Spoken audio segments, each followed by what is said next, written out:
ইউরযাকুন। এটা সূরা আলে ইমরানের 159 নম্বর 69 নম্বর আয়াতে আছে। 4 নম্বর পারার 11 নম্বর পৃষ্ঠা 8 নম্বর লাইনে আছে। তাফসীরে ফি জিলালিল কোরআনে পাবেন। আল্লাহ পাক বলেন, ধারণাও করবি না যারা আমি আল্লাহর জন্য জীবন দিয়েছে, এই ধারণা করবি না যে ও মারা গেছে। মুখ দিয়ে বলা নিষেধ, ধারণা করাও। এক কথা বলো না কেন? ধারণা করবি না কেন? বলা হইয়াউন, বরং তারা জীবিত, জিন্দা, ইনদা রাব্বিহিম ইরযাকুন, তারা তবে রবের কাছে রিজিক পাচ্ছে। ও যশোরবাসী, মানুষ ঘুমিয়ে থাকলে খাওয়া লাগে, বলেন না কেন? জীবিত থাকলে খাওয়া লাগে, জেগে থাকলে খাবার খেলে মানুষের রক্ত, গোশত, চর্বি, চামড়া এগুলো তৈরি হয়। সুতরাং বাস্তবতা এইটাই, যেহেতু ওনারা জীবন দিয়ে শহীদ হয়েছে, এই জন্য মারা যায়নি, ওনারা এখনো জীবিত, আল্লাহর কাছে খাবার পাচ্ছে, তাও জান্নাতি খাবার। খাবার খেলে মানুষের শরীরে রক্ত তৈরি হয়, এর বাস্তব প্রমাণ আমির হামজা, নবীজির চাচা হযরতে হামজা রাদিয়াল্লাহু তাআলা আনহু শহীদ হওয়ার পর তাকে যখন কবরে দেওয়া হয়, 30 বছর পরে মদিনায় একবার বিশাল ঢল হয়েছিল, ব্যাপক। এই ঢলের কারণে তার কবরটা ভেঙে চলে এসেছিল। পানি দিয়ে রক্তে স্রোত আসছিল পানির ভেতর থেকে। ওই সময় উহুদের ময়দানে হযরতে হামজার সাথে যারা যুদ্ধ করেছিল, এখন তারা মুরব্বী হয়ে গেছে। রক্ত অনুসন্ধান করতে গিয়ে দেখে 30 বছর আগে উহুদের ময়দানে মুহাম্মদ রাসূলুল্লাহর চাচা হযরতে আমির হামজার যেখানে যেখানে কাফেররা আঘাত করেছিল, ওই জায়গা দিয়ে এখন ফেনকি দিয়ে তাজা রক্ত বের হয়ে আসছে। উনি যদি খাবার না খাবে, 30 বছর পরে শরীরে রক্ত আসলো কোথা থেকে বলেন?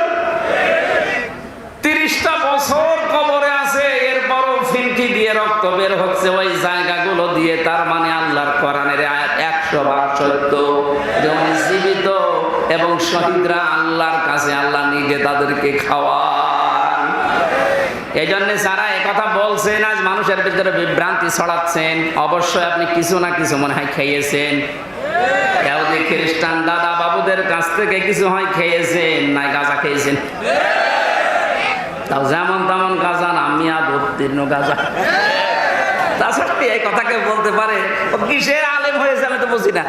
কোরআনের স্পষ্ট আয়াত এগুলো, সূরা বাকারার 154 নম্বর আয়াত, সূরা আলে ইমরানের 169 নম্বর আয়াত। আরো দেখানো লাগবে আপনাকে, 93টার উপর আয়াত আছে শুধু শহীদদের মর্যাদার কথা বলতে গিয়ে আল্লাহ। আর তারা এখন উল্টা পাল্টা ছড়াচ্ছে। এই যেহেতু টাকা পয়সা পাচ্ছে, কারণ এই জালেমদের তো টাকার অভাব নেই। কোটি কোটি টাকা এখনো বিভিন্ন জায়গায় জালেমদের আছে, ওই টাকাগুলো এই জালেমদের দেশ, কারণ এগুলো আর একটা জালেম। কোরআন যারা গোপন করে এরা আল্লাহর কাছে সবচাইতে বড় জালেম। এটা তো আমি বানালাম নাকি? ওমান আযলামু মিম্মান কাতামা শাহাদাতান ইনদাহু মিনাল্লাহ আমাল্লাহু বিগাফিলিন আম্মা তা'মালুন। সূরা বাকারা 1 নম্বর পারার 20 নম্বর পৃষ্ঠার 13 নম্বর লাইনের 140 নম্বর আয়াতের প্রথম অংশে আছে। আল্লাহ পাক বলেন, বড় জালেম দেখতে চাও দুনিয়ায়, আমেরিকায় যাওয়া লাগবে না, ভারতে যাওয়া লাগবে না, সব চাইতে বড় জালেম আমি আল্লাহর নিকটে। আসলাম ইসমে তাফজিল, এর চাইতে বড় শব্দ আর নেই, এটা সুপারলেটিভ ডিগ্রি। আল্লাহ বলেন, বড় জালেম আমি আল্লাহর কাছে ওই লোকটা যার কাছে কোরআন থাকার পরে দুনিয়ার কোনো স্বার্থ পেয়ে গোপন করে দেয়। এটা বাংলাদেশে নেই। এখানে কিতাব প্রচার করা লাগবে আমাদের। কি প্রচার? সব দল মত বাদ দিয়ে যদি কিতাব প্রচার করতে পারতাম, বাংলাদেশে যেমন ইসালে সাহাবে বাধা দেয়নি, ওরস শরীফে বাধা দেয়নি, মিলাদ শরীফে বাধা দেয়নি, নওরোজ শরীফ হয়, খসরত শরীফ হয়, গোসল শরীফ হয়, কোনো বাধা নেই, তাহলে তাফসিরুল কোরআন মাহফিলেও কোনো বাধা আর থাকবে না। খুশির বিষয়, কালকে গতকালকে অন্তর্বর্তীকালীন সরকারের প্রধান উপদেষ্টা ডক্টর মোহাম্মদ ইউনূস ঘোষণা দিয়েছে, এই দেশে আর কোনোদিন কোরআনের কথা বলতে গেলে কোনো প্রশাসন, কোনো নেতা খেতার কাছে অনুমতি নেওয়া লাগবে না। ধন্যবাদ জানাই তাকে, আল্লাহ যেন তাকে এই কথার কারণে হেদায়েত দান করে। অনেক উত্তম কথা না? 3 বছর জেল খাটার পরে মনে করলাম যে যাক, এবার মনে হয় আমার অনুমতি দেবে। ওরে আল্লাহ, এরপর দেশে আরো কঠিন। আমার কুষ্টিয়ার যে আল্লাহর ওলি ছিল মাহবুবুল আলম হানি, এই লোকটাই হাইব্রিড। আমি জেলখানায় যখন ছিলাম, আমার পরিবার নাকি ওনাকে বলেছিল যে আপনি ধরিয়ে দিলেন, আপনি বলে না আমার হাইব্রিড নেতা বলেছে, ওর কোনো বের হওয়ার সুযোগ নেই। আপনি তো হাইব্রিডই। এখনো যে পজিশন কুষ্টিয়ায়, আমার মনে হয় এখন তো আরো 100 ভাগ। এর আগে এই 17 বছরও যদিও আমার সাথেও ভোটে দাঁড়াতো, ফেল দেবে। আর সে বারবার এমপি হয়ে যায় বিনা ভোটে, রাতের ভোটে।